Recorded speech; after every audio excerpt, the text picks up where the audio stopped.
Hello, my name is Erica. This is my first video and I'm the Dyslexic Trekkie. I'd like to talk a little about what I plan to do with this channel and my background.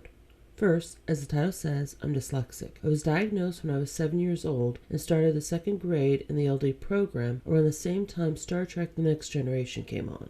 Geordi LaForge was an important role model for me then. He helped me define what it meant for me to have a disability. It was important for me to see a person use the tools needed to accommodate his disability, but most of all, be accepted for his limitations and to be defined by what he could do.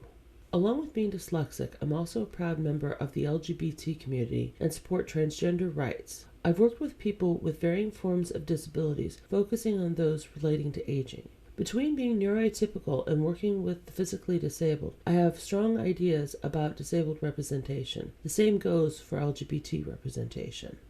Professionally, I have a bachelor's degree in psychology, an associate's degree in human services, and a certificate in LGBT issues.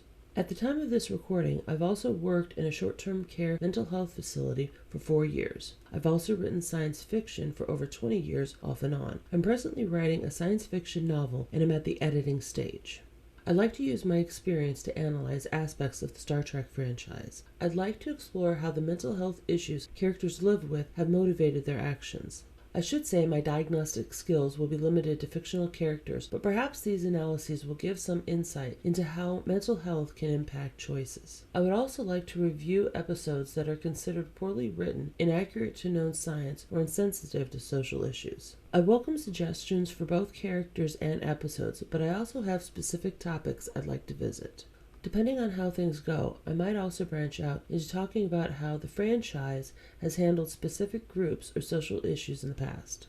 There are specific rules I will follow in each of these topics. When talking about character psychology, I will stick to alpha canon as much as possible. When stepping outside of this area, I will say so before continuing. If I think an issue is a problem with writing, I need to still consider how the character's behavior is impacted by said writing. When revisiting stories, I cannot just abandon the story's events or basic plot. I can only change alien cultures if they aren't seen again and therefore not a regular part of the Star Trek lore. I also cannot rewrite established characters in such a way as to conflict with future stories.